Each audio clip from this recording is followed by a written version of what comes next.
Rise and shine, Value Farm family. Welcome back to another episode of The Farm. If you are new here, you are most welcome. Please consider subscribing if you haven't already, and also turn your notification bells on. And of course, to all our returning subscribers, you guys are special. We love you guys so much. Thank you so much for supporting Value Farm. We keep sharing our ideas, our experiences, whatever we are doing at Value Farm. You are part of the family. And of course, we wanted to share with you every interesting journey. You want to be part of this journey because you want to also learn something from whatever we provide at the channel. So basically today it's quite a different kind of topic that we wanted to address, also to create awareness out there, also to educate someone out there who wants to buy maybe land in Uganda, in Africa, the process that you need to go through and what we have already gone through acquiring land around our farm. And of course, you know that we are trying to expand. We are expanding everything at the farm. Since it's a mixed farm, we have to grow crops, we have to have the livestock as well. So there's a lot that is really happening. That's why I want to also take you guys through the process, what we have gone through, what is really happening here. And of course, I have my co-director on standby who is also going to educate people out there. I know there are people in the diaspora who want to get land here. So at least he has been through this experience. And I think he's the better person to tell you guys and also advise people out there how the process is and how we manage to acquire land like this with people on it. I know, very interesting. You are most welcome. Thank you very much, Tina. Hi, everyone. My name is Grafton, but most of my friends call me Gregory. Again, welcome back to another episode. We wanted to actually share this with you guys because this was quite an experience. I think a few videos back, we actually had our attorney here, Issa. Yeah.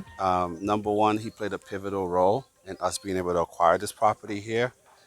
But we want to make sure you guys understand the process, because when we purchased this extension to the farm, we wanted to actually have enough space for our conference room. Yeah, true. For our training center. However, in order to do that, we wanted to put it in a location where, it would be easily accessible, where the road access would be better. So it was advantageous to the team to actually acquire this particular section. And so during that process, we just wanted to purchase an additional maybe like 6 acres of land, right? But what we found, the land actually had a few squatters on it, right? But this was one of the situations where we actually needed to be on this side versus any other side, true, right? At the time. So the actual landlord, the owner of the property, tried to express to us like, hey, they've owned this land forever, more than 60 years. And during that time, some of these squatters have been here for a very long time, right? And that they were just not cooperating with him. So even though it was not ideal, but we figured we would take a chance, based on what our lawyer advised us to do, because he understands the process of how to deal in situations. We did go through that process, and believe me, you guys don't want to go through it. Yeah, it's quite hectic. It was extremely taxing emotionally, psychologically, because these folks here in the village, like anyone that's willing to sit on somebody's land illegally, let's just say they're a little shady, to say the least, right? Yeah. But then they're also masters of actually prolonging the process, right? See, if you're a straight-laced person or just a standard business person, especially for those of us that are from the diaspora, we just used to buying land. In fact, you don't even need to fence your property. As long as you have your title, you pay your taxes, your land is protected. And if you have a squatter, the laws are very pretty much clear-cut on how to deal with such situations, right? Yeah. So ultimately here, I learned a new term here in Uganda called a chibanja. And there's a few ways you can acquire it. Actually, what most people do, it's essentially open possession of your land for a period of at least 8 years, right? Yeah, true. So if you're not present, or if you don't have a caretaker, be careful with the caretakers, because a lot of the time the caretakers they can take over your land. Yeah. So whoever you have actually guarding your property, wherever you are, you should always come back at least once every few years, because if you notice somebody begin to actually build on your property within that 8-year window, you can actually have those properties taken down. so that they don't gain legal ownership of that portion of your land. True. However, if you're just going to be an absentee owner, then needless to say, you're going to find You're going yourself to with a lose. lot less land. That is Some so people true. start out with 300 acres and end up with less than 50. Yeah. But you know what I've learned? Guys, these people who are professional squatters, these guys are like land experts. Yeah. They will take the absolute most Best land. pristine part of your land, and you come back and you find yourself at the bottom of the hill or close to the water section that you don't want to be, and they'll be sitting with the best view, with the best soil. So be careful, be ready. But what I have to say, the process of actually buying, where we went wrong, Yeah. I believe.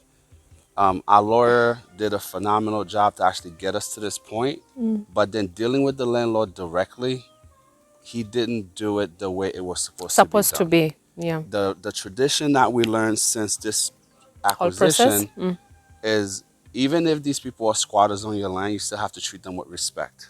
True. And we've done our best to do so. I mean, we approach everyone with respect. That's just how we do things here as Yeah. an organization. But their anger towards the actual owner who sold us the land somehow got transposed onto us To as us, if yeah. we did something wrong. But after many back and forth, town meeting, miniature riots. We've had so many meetings with them. And we ultimately came to an agreement. Now, there's a few ways you can handle this situation when somebody actually have adverse possession of your property. Yes. You can either based on how long they've been there, Yep. you can approach them and try to come to an amicable agreement, which is what we attempted to do. True. Which is always the best choice because you want to get along with your neighbors, right? Yeah. But B, some of these folks will offer to purchase a title from you. Now, as the landlord and the legal holder of the title, you have the choice to either sell to that person at market rate, Yes. or whatever you think your land is worth, right? Yeah. Or B, you might decide that you don't want to sell, or you can then counter to compensate these squatters for them to leave. True. Right, which we also attempted to do. Yeah. And then if they refuse, there's another option. You can take them to court, right? And then when you get to court, whatever the court ruling is going to be the final decision. The final decision, yeah. As a title holder, obviously the law is on your side, but then these people also have a legal protected interest if they've been on your land for at least For a 8 long years. time, yeah. So it's a slippery slope. Thankfully, we had a great lawyer who understood the rules, who understood the process, who guided us expertly True. throughout this transition. And needless to say, after a few months of back and forth, We finally of showing up with excavators to put in roads and clear some parts of the land, we finally have it to a point where now we have possession and all is well, and the project continues. Yeah, and if we were really fair enough to the people who were in the land previously, after talking to them, after listening to whatever they had to say, because most of them had their homes already built, they have their kids who are there, they don't have where to go to. We decided, of course, Not to evict. not to evacuate them. Yeah. We would let them be on their pieces of land so that we take part Yeah. of their plots. Yeah. That's what we decided to do. So they take the other side. Of course, we bought the whole land, yes, but we left them on their space, which is really so fair enough. I mean, the law also states, as the landlord, we actually have the right to take up to 75% of the land from them. I mean, that's what's on the title. However, we want it to be fair. We actually offer these guys up to 50%. Yeah. And in many cases, the title looks very interesting because we had to be very creative on how we carved around their properties, around their homes, because we wanted to be respectful to the folks here. Let's face it, they were here way before us. Most likely they're going to be here long after we're gone. Yeah. But the farm here will be, hopefully we hope to have it as a pillar in the community, and we want to get along with our neighbors to the best of our ability. However, the one piece of advice I would give all of you guys out there, wherever you might be, particularly those of you who are wanting to return home, don't play the power move. You want to come down, you talk to these people. They will at first be, aggressive. Might be some aggression. Some of them will ultimately come to an understanding. But be polite, be kind. Don't be rough. Just because you can take 75% of somebody's, land, however they got possession of it, don't mean you should, Now, if they leave you with no choice, you always have the law on your side. But we urge you to exercise, amicable, discussions before you take it to that step. And fairness. Yeah. And then, so even if you're interested in buying a piece of land, if you know that land has a few squatters on there, before buying that land, see if you can actually meet with those squatters, negotiate a settlement even before you put in your contract. True. That's where we went wrong initially, because the landlord did not really advise us how much contention he had with these squatters. With people, yeah. So we thought it was going to be a very smooth transition, and after the fact, we found out that it got real. Yeah. It got really serious here. But ultimately, it was a positive It's purchase. a positive purchase. But we wanted to share that with you guys so that, all of you that are willing to get into the farming, I want to get your hands dirty. Just understand it's not just the dirt. The process of getting the land itself could be a bit tricky. Can be tricky. Then also, can we tell them about the title bit of it? The people who are staying on their pieces of land, they are processing the titles by themselves. That is the law. But still, if the person is kind enough, maybe doesn't have the money, if they cooperate with you, you can still help, though it is not a must.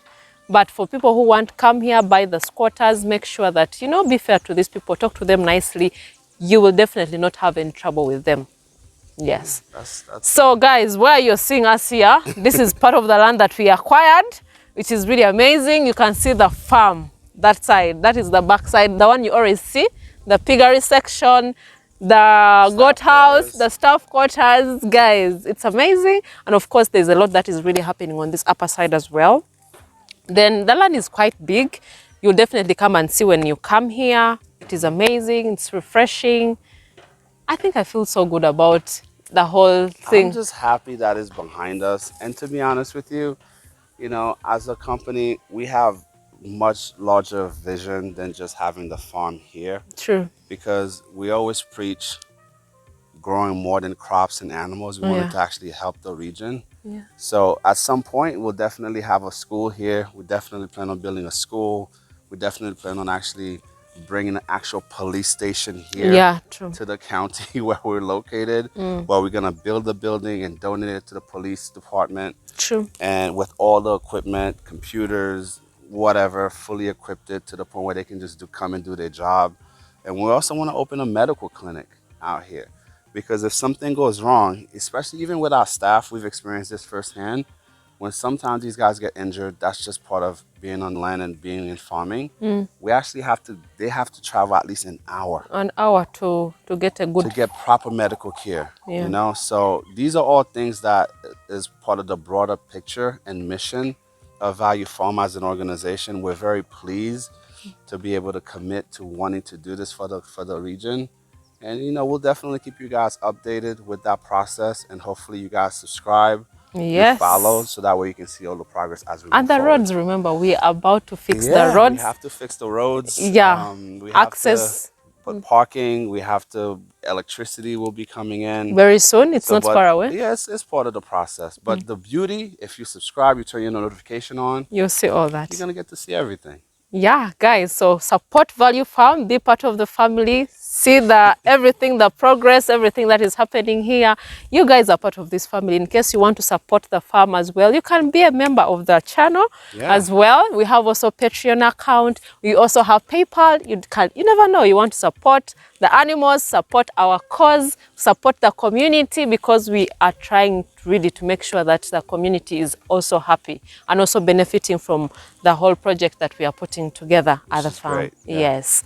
So guys, we really appreciate your love and support. If you haven't already, please subscribe, tell a friend to tell a friend, share all this. I know someone out there could be thinking like, I want to acquire land. At least you've got something to learn from this specific, topic that we brought up. We've not gone to the animals, but at least it's something to learn in case you want to come back home. That is so good. Another thing I would like to dovetail on, right? Guys, again, I don't know how many times I want to repeat this, but I'm going to beat it into your brain until you guys actually get this. Okay. When it's time to start, you have to start.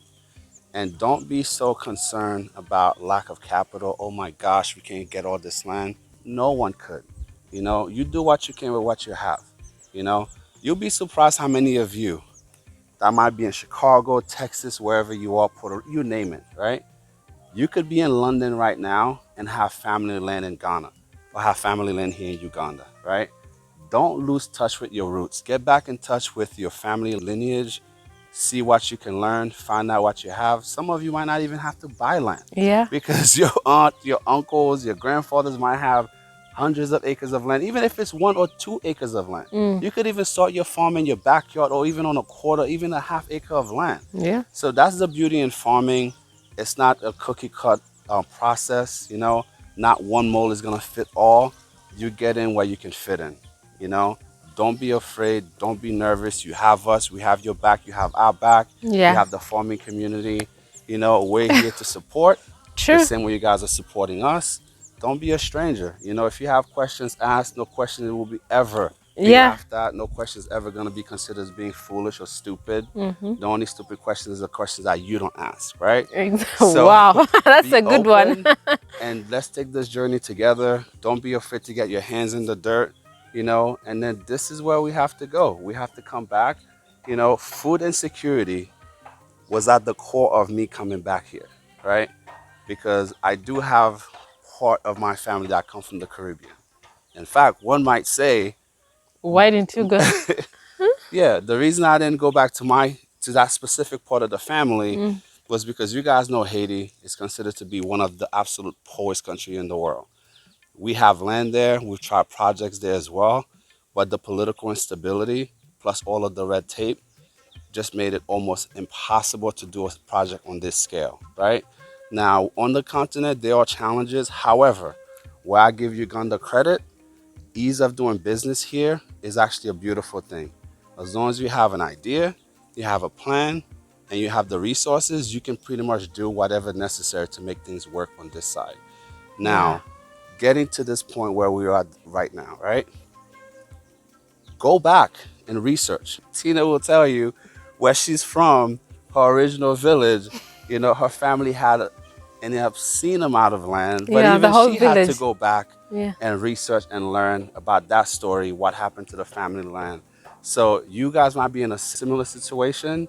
You know, the only thing you can do is ask and research and actually get in touch with where you come from, you know? That's also part of the beautiful story. Wow. That is amazing. At least you're putting more encouragement to the people out there who have been so scared. I love what we do. And again, the old adage, if you love what you do, you never work a day in your life. A lot of you might be sitting in a cubicle out there miserable. You don't have to be, you know? You just have to take the first step. Exactly. Come join us. Wow. Thank you so much. Farmers, I hope you've heard from him. He's been here. He left his corporate world, came on the ground to do something. My hands are dirty. My boots are dirty. I'm out here. Yes. So join the family. Join the farming family, guys. But we love you guys so much. Keep subscribing and sharing. Till next time. Bye.